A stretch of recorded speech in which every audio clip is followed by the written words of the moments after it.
The Addiction Podcast, Point of No Return, sponsored by Narconon Ojai.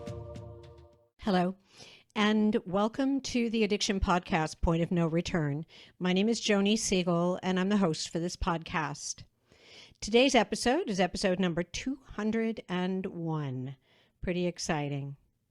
When a person is addicted to drugs and or alcohol, the myriad of choices of treatment can be overwhelming. Narconon Ojai is a residential treatment facility that addresses the physical, mental, and spiritual aspects of addiction with a proven, evidence-based, holistic, and completely drug-free, step-by-step program that frees people trapped by addiction. For more information, call 866-231-5924. That's 866-231-5924. Today we're going to be speaking to a gentleman named Ed Bisch.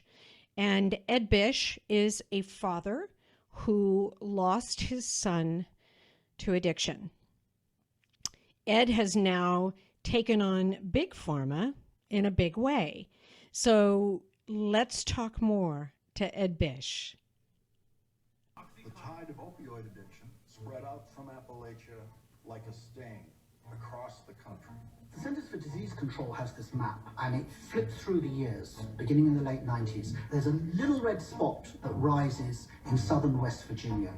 And as the years tick by, you see that spot spread through southern West Virginia, eastern Kentucky. It pops up in southern Ohio and up in parts of New England. And that red dot gets wider and darker. And then eventually dots spread up across the country. The wildfire of opioid addiction had so far burned virtually unchecked, but all that was about to change.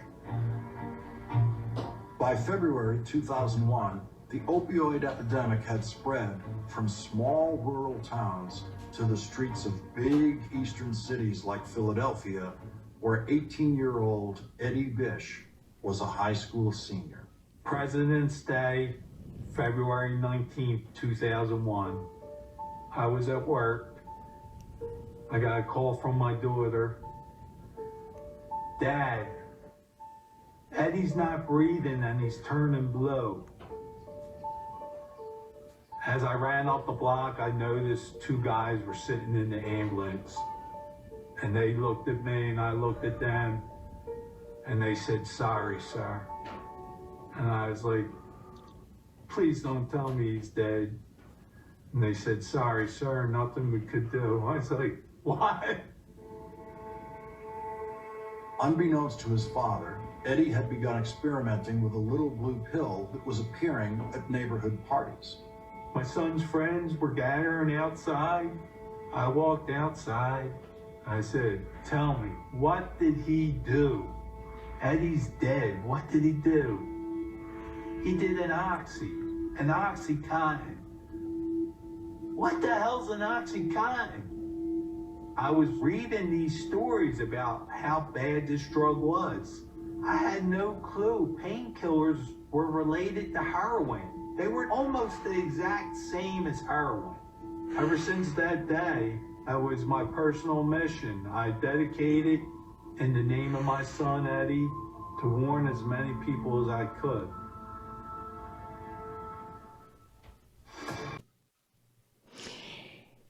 So we have with us today Ed Bisch that you just saw on the MSNBC video. Ed, thank you for being willing to share yours and Eddie's story with us today. Thank you, Joni. Thank you for giving me the opportunity to talk further about this. Absolutely. That show just ran a couple weeks ago on MSNBC. It's called The Forgotten Epidemic, and it was a really, really good show. And a lot of the clips are available on my Facebook site, and you don't have to be my friend. So if you just look up Ed Bisch and go to my timeline, you can see the links to the show, and then there's an internet link where you can watch the full show, but it is chopped up. Okay. But I have that link and several others. Perfect. And for those of you listening, Ed's last name is Bisch, Ed Bisch. Ed, do you know, did you know that your son was experimenting with drugs? Was that the only time he ever did it? Do you know what his history was? Well, you know, hindsight's 20/20, okay? Of course. So about 9 months before that, I was doing his laundry and there were some pills in his pocket. And I asked him about it. And Dad, you know, this girl in work asked me to get these, and I yelled and screamed at him. And of course I took it, you know, it wasn't his, it was some girls in work. What kind of pills they were, I have no idea. They went in the trash. So, you know, you look back, and then I found this out after the fact. Eddie died in February. Him and his best friend just started experimenting with oxys that summer. And you know, was he starting to get addicted? I don't know, but he seemed to like be sick a couple times. And I would ask him, "What's the matter?" "Oh, I'm not feeling good." And you know, looking back after learning what I learned, it's quite possible he was going through a withdrawal. He didn't know it. I certainly didn't know it. You know, so we're going back to 2001. And when Eddie died, like I said, first time I heard the word oxycontin, my son was dead from it. Wow. And then to get on the internet and see these stories from different parts of this country. And then what really got me, a police sergeant came in and he said, "Oxycontin, kids are dying left and right from this." I said, "What?" I couldn't believe it. And I forget the exact number now, but once I started researching and the cops told me, or this came out afterwards, in the previous 3 months, like 21 people in Philadelphia had died, and there was not one mention in the Philadelphia paper about this new drug. Wow. So a couple days after Eddie died, it did show the front page of the Philadelphia Daily News. That was page 1, and I was on page 2 talking about this new killer drug. And what year was that again, Ed? What year? 2001. Yeah. So it was very early on. And so my personal story there is I just want to warn kids about abusing this drug. I had no idea, you know, the full story, which I eventually learned, which, to make a long story short, because it is a long story. Well, don't make it too short. You have got time. Yeah. Purdue Pharma actually contacted me. Oh, really? Okay. And, you know, it took me a couple weeks. I started my website. First, it started as a message board. And then within a couple weeks, we got a 1-page website up. Right away, I started getting a lot of traffic, and I started to get a lot of emails from, you know, relatives whose kids died, people who were addicted. And one of the emails I got was from Purdue Pharma. And they said, "We want you to know, you know, our drug's great for people who need it." And I said, "Sure." I had no reason to doubt them. You know, I just want kids not to chew it up. And Right. That's what Eddie did. He chewed it, so he got the full effect. And, you know, he was drinking. It was a party. Right. He died at after a high school party, went to sleep and never woke up. And so, unfortunately, you know, at some point I started to talk with the Philadelphia police. They had a program called Heads Up, and they would go around the high schools and talk, and I would go with them, but they would only give me 5 minutes to talk about pills. Right. And I didn't think that was enough time. So I wanted to start my own little program, really talking about pills. Right. And make a long story short, Purdue Pharma, they said, well, at the time, my website was called oxykills.com. Ooh, I like that. That was right into the point. So they said, if you ever want to do something educational wise and, talk about the abuse of the drug, we're willing to work with you. Purdue said that? Purdue Pharma, right. Said you could educate about the evils of OxyContin. And then I was educating about not abusing it. Okay. Because, I listened to them. Great drug when properly used, they used to say. Uh-huh. Deadly when abused. That's the part I added. So anyway, we came to agreement. I would change the website from OxyKills to Oxy Abuse Kills, because I was also getting emails from chronic pain patients saying, this bad publicity is going to make it hard for us to get the drug we need. Okay. I later found out that some of these people were being paid by Purdue to contact people like me, to sing the praises of OxyContin and Isn't to that downplay interesting? the risk. So I made a deal with them, and they were going to donate $5,000 initially, and then $5,000 later. I went up to Stamford, Connecticut. I met at the time David Haddix, the president of Purdue, and we talked a little. And I said, one thing that's bothering me, and at this point now, this is about a year later. So my website got a lot of hits. I'm getting a lot of emails. I said, one thing that's bothering me is, about half the emails I get are from people who were prescribed OxyContin, and they're either dead or they're addicted to it.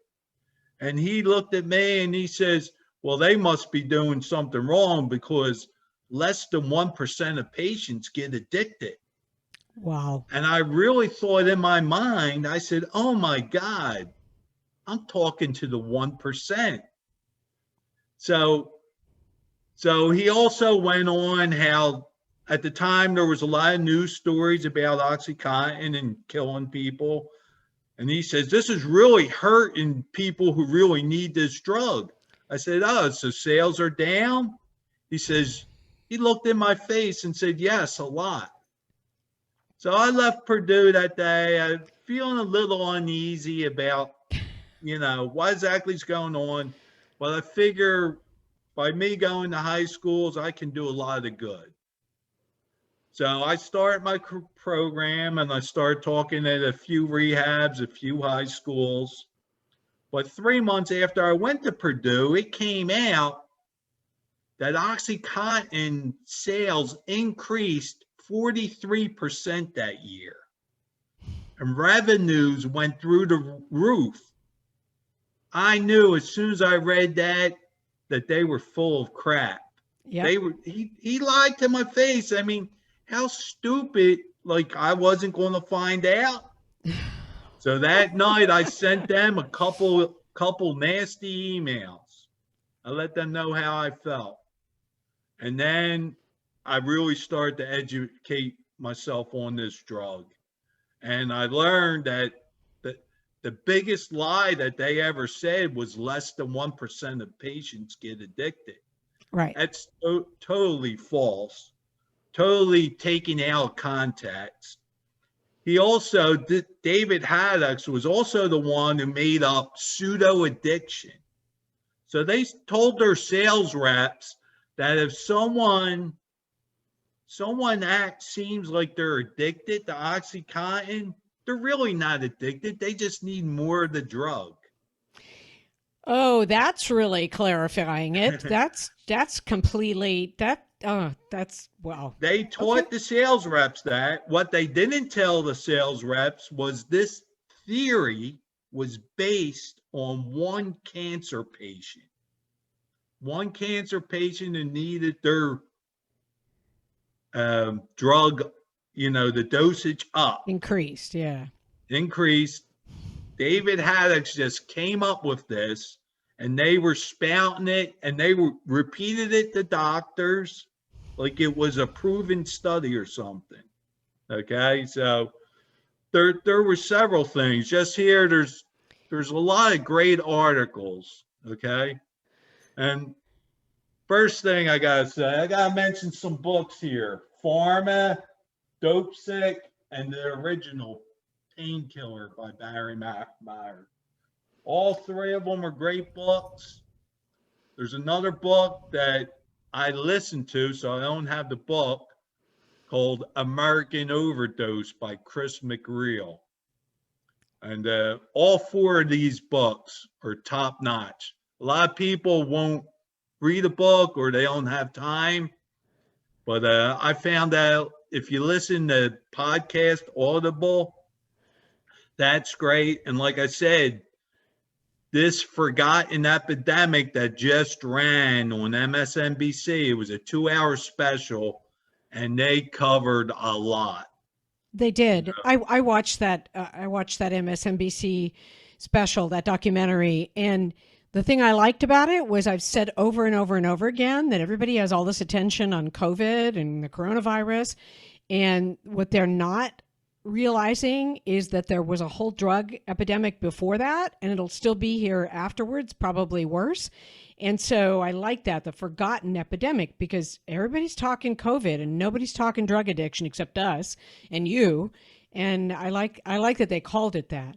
So Ed, let me take you back. So you had a website. What was that, around 2002, 2001, 2002, something like that? Right. I started a couple weeks after Eddie died, so it started in 2001. Okay, so then you had the website, and then you met with Purdue. Now, you don't still have that website, though, do you?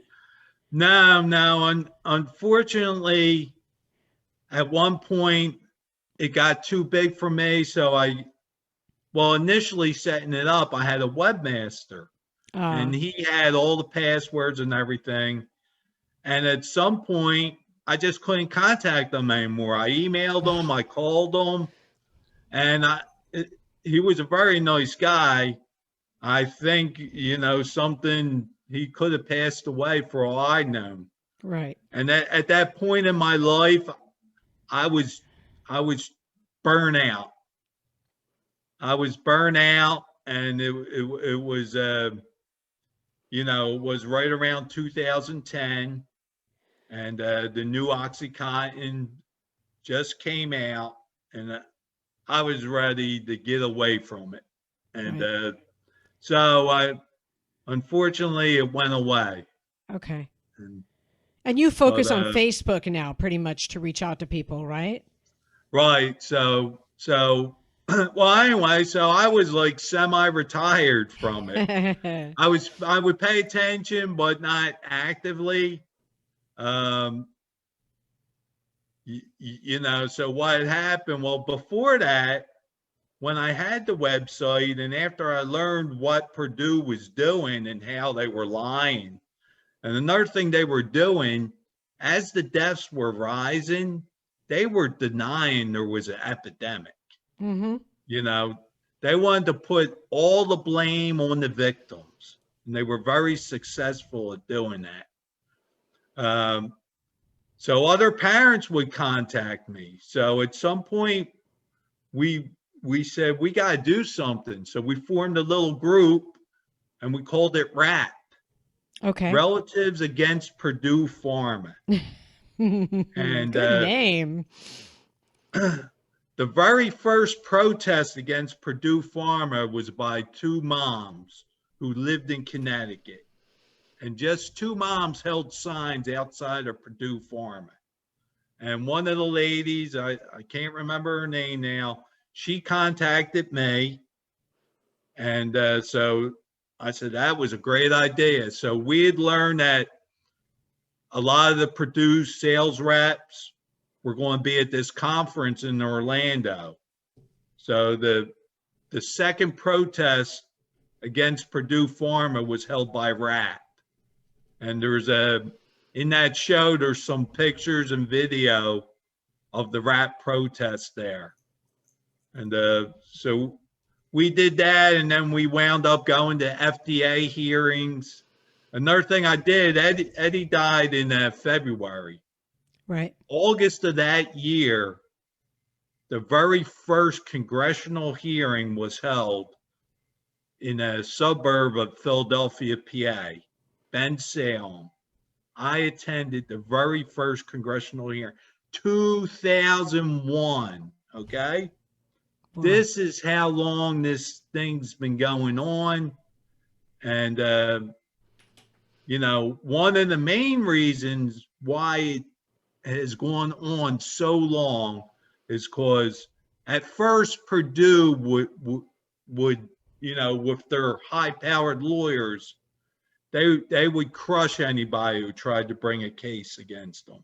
All right. After a while, there was just too many lawsuits. So what they would do, they would settle these lawsuits, but they would seal the records. Everything was secret. Okay? So the secrecy has been the Sacklers. When I say Purdue, I might as well just say the Sacklers. That's right. The Sacklers want to act like they're not Purdue. They're one and the same. The Sacklers / Purdue. And, we didn't realize the Sacklers for a lot of years kept very quiet. Mm-hmm. When you thought of OxyContin, you thought of Purdue Pharma. You didn't think of the family behind it. But eventually the truth got out about who was actually running the company and who controlled the shots. So 2001, RAPP formed. We went to congressional hearings. We went to FDA hearings. Went to a few whistleblower trials. Again, Purdue, the one trial, Karen White, a Purdue rep, she refused to call on a pill mill doctor. So Purdue fired her. Of course, they said it was caused bad performance. So she brought a suit for wrongful termination in Tampa Bay, Florida. Really? Me and a couple other RAPP members went down to support her. And there was Karen with her one little local lawyer. And here comes Purdue with 10 lawyers. Of course. And so needless to say, what did they do? Did they buy her off? Did she win? What happened? No, their 10 lawyers crushed her. Oh, okay. And, just because outgunned. Another thing, what had happened was the GAO, General Accountant Office, yep, they spent $2 million on a year-long report on OxyContin abuse and, the over-marketing. Right. And before they were able to publish that, or before they published that, Purdue lawyers were allowed to make edits, okay? Now, this is just my theory. What's the point? Exactly. It's supposed to be, and I'm going to tell you what happened. Karen's lawyer was counting on that damning report to use in her trial. First thing Purdue did, they filed a motion with the judge to have it thrown out. So again, my theory is that they made edits and they changed some language in there where they knew it would be inadmissible in court. So that $2 million report wasn't worth the paper it was written on, basically. Wow. And once they got that report thrown out, like I said, her lawyer tried the best. And also at the trial, they weren't allowed to mention any deaths. So you can't talk about the deaths. You can't explain why you really don't want to call on a pill mill doctor. You are listening to the Addiction Podcast, Point of No Return. For more information on the podcast, or to reach out if you have a story you would like to share with us, go to our Facebook page by the same name, or you can email us at theaddictionpodcast@yahoo.com, or go to our website, theaddictionpodcast.com, or call us at 727-314-7080. And please remember to subscribe to our podcast wherever you listen to podcasts and give us a 5-star review. For more information on our sponsor, Narconon Ojai, visit their website at narcononojai.org. That's NARCONONOJAI.org. Or call 1-866-231-5924. That's 1-866-231-5924. Sometimes, the hardest thing about getting someone into recovery is getting them to agree to treatment. Bobby Newman, a certified drug counselor with 30 years experience and an over 85% success rate as an interventionist, has created a series of 12 videos that you can use right now to learn every step to get your loved one to agree to treatment. Call 1-833-918-0008 today and say the word podcast to get a 10% discount. Or go to newmaninterventions.com and type in the word podcast for a 10% discount. This service comes with a free 1-hour consultation with Bobby. So to make a long story short, they won that. And when they win the case, they get all the records sealed. They got all the records sealed. They got a gag order with Karen. So she can't even talk about it. She can't even talk about it. So I contacted every reporter who I saw did a story. Back then, they would put their email addresses, and I would email them. I emailed them. I emailed district attorneys, and somehow, I forget, I did get in contact with the Virginia district attorney who wound up eventually taking Purdue to court. He was in the MSNBC film, right? Yeah, I think he was John in there. Brownlee, That's his right. office. Yeah. And and I guarantee you they went to my website, because my website had a lot of good information. And the guest book had they showed in the film. I said the website was 50 pages, but my memorial page was over 500 pages. Wow. And each page had, 10 people on it. And they were all death stories. Right. Okay. So anyway, come to 2007, and they're prosecuting Purdue, and this is in the movie too, and it's well publicized. Who does Purdue hire? Rudy Giuliani. So, to make a long story short, John Brownlee wanted to charge him with crimes that would bring a jail sentence. Okay? There was a 120-page memo detailing the crimes sent to the DOJ. The higher-ups at the DOJ buried that memo. The judge never got to see this 120-page memo. Wow. We were invited, RAPP and other parents. I think there was 19 parents or relatives, to give a short 90-second statement at the sentencing. We begged that judge, please, they deserve jail time. That judge was apologetic to us. He said,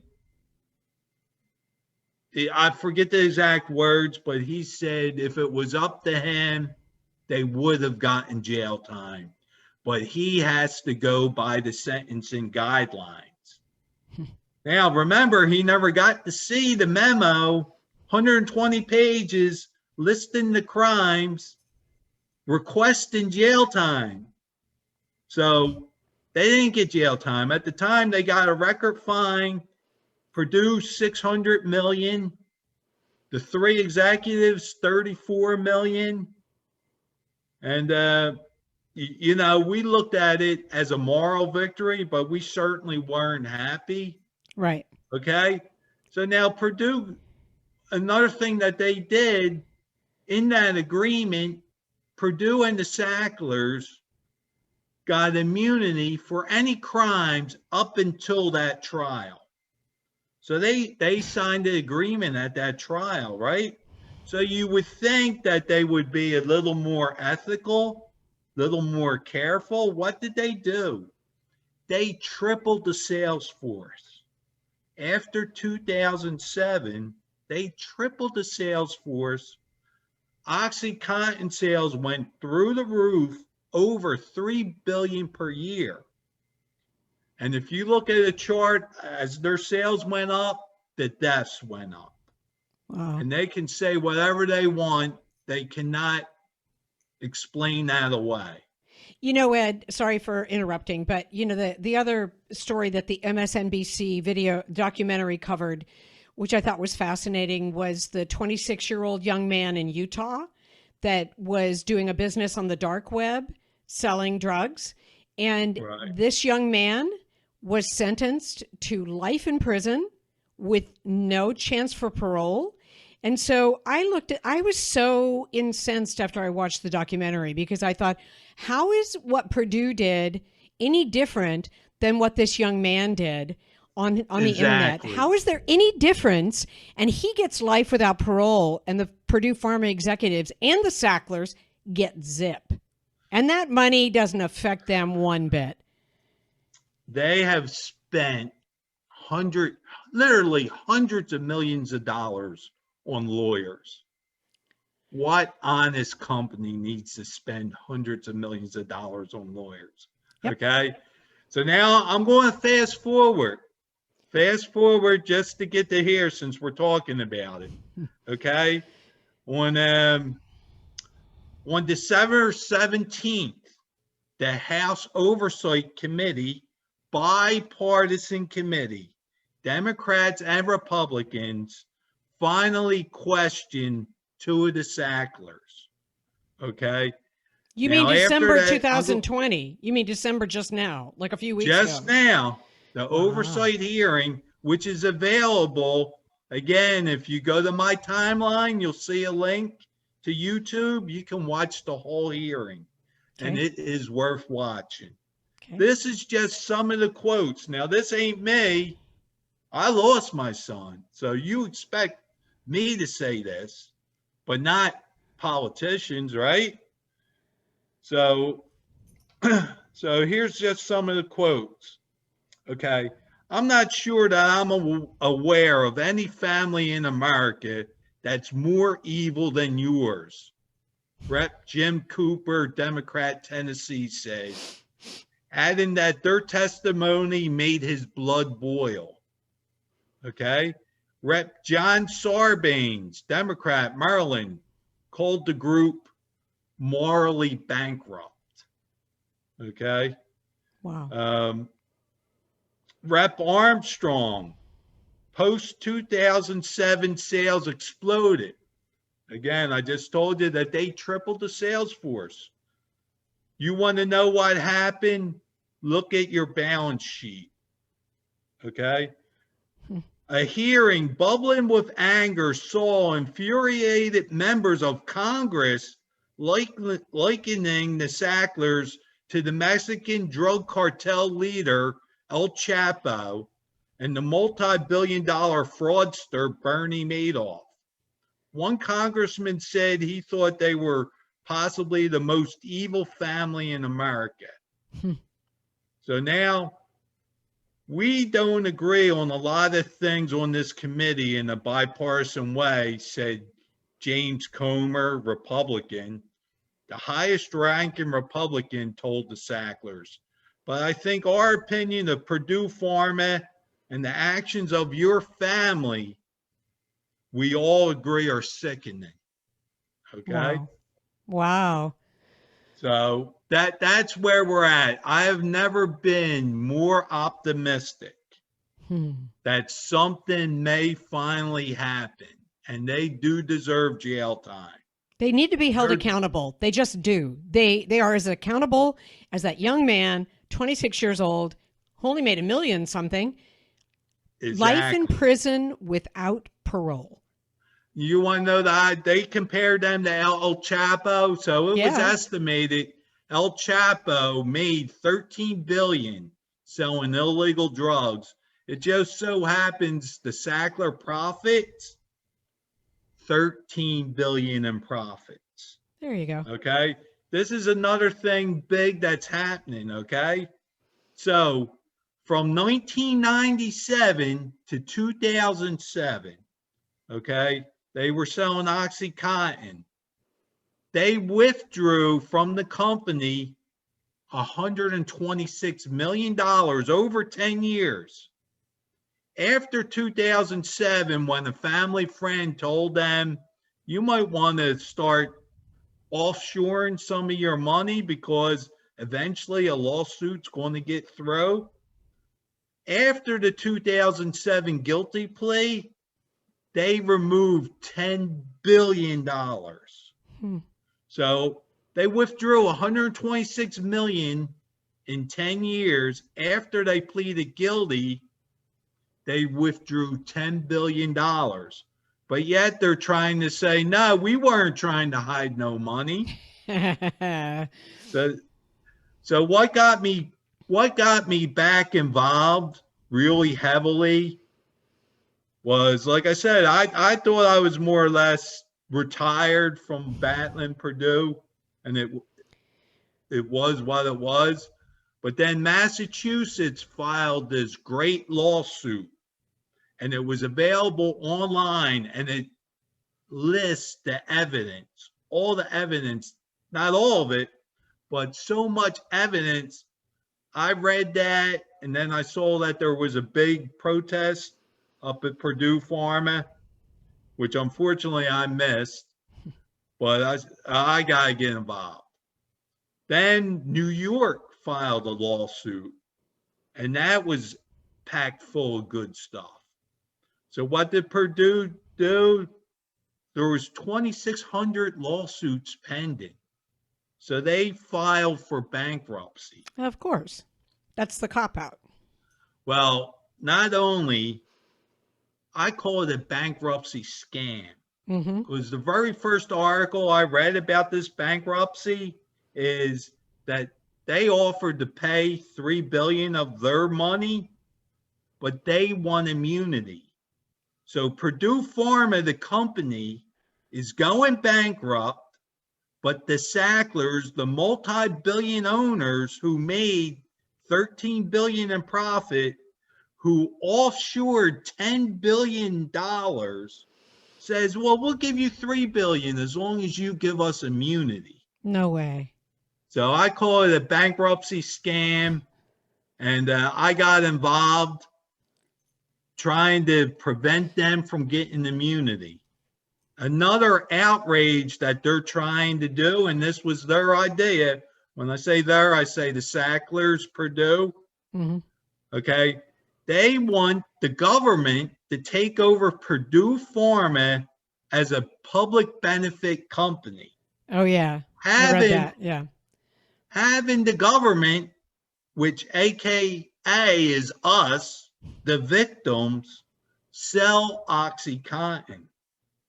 It's outrageous, and we've been talking. It's sadistic. Yep. I really believe it is sadistic. Okay, the Los Angeles Times did a great thing. Again, anybody can see this on my timeline.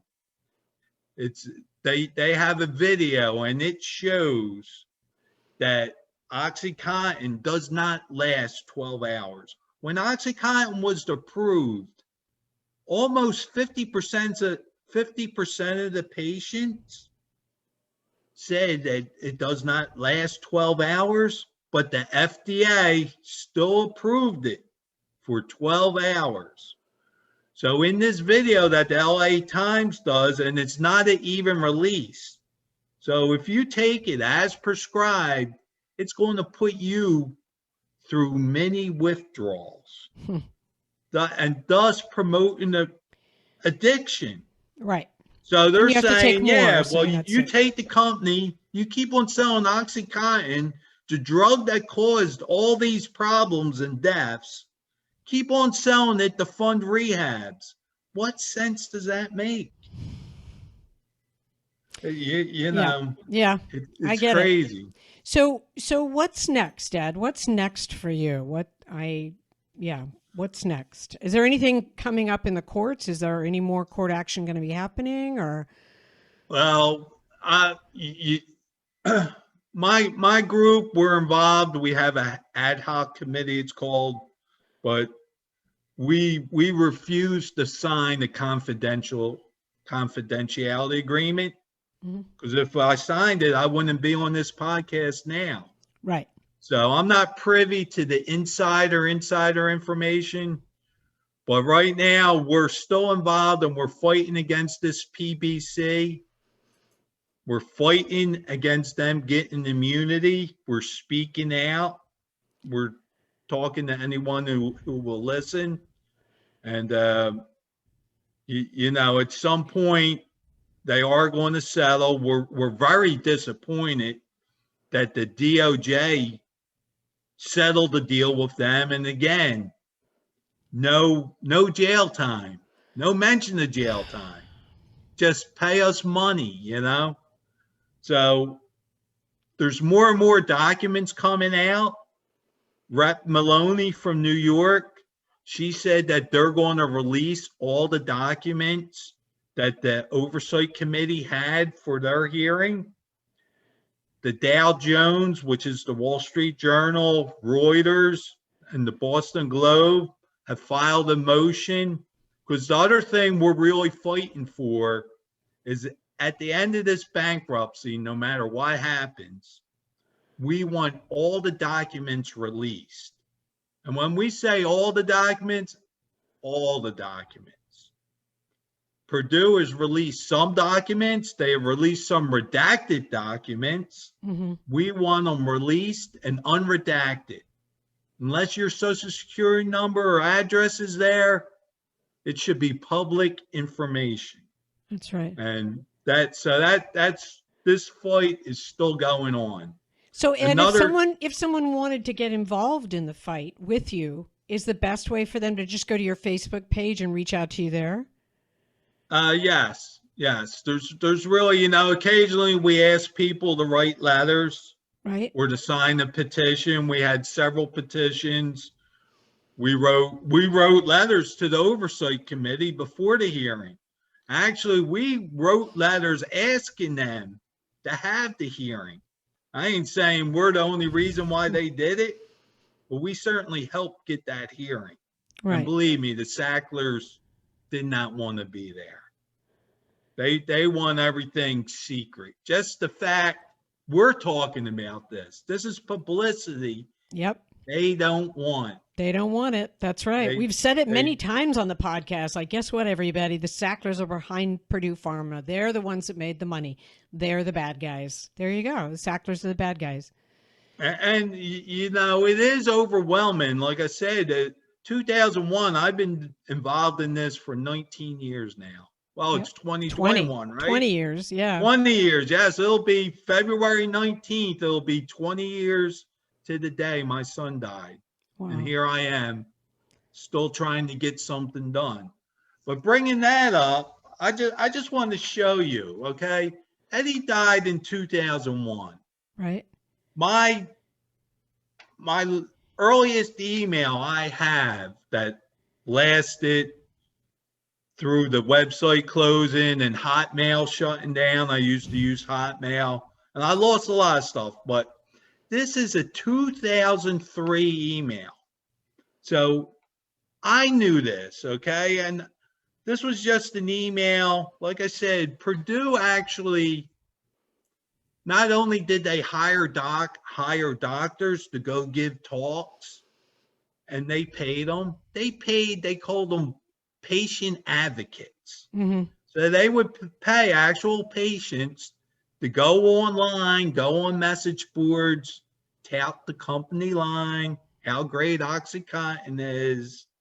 And a lot of them contacted me. So eventually I just wrote up an email that I would send them back, and they would complain about the website. So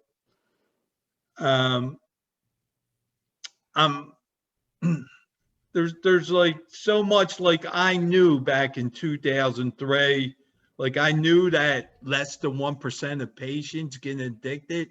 That was a lie.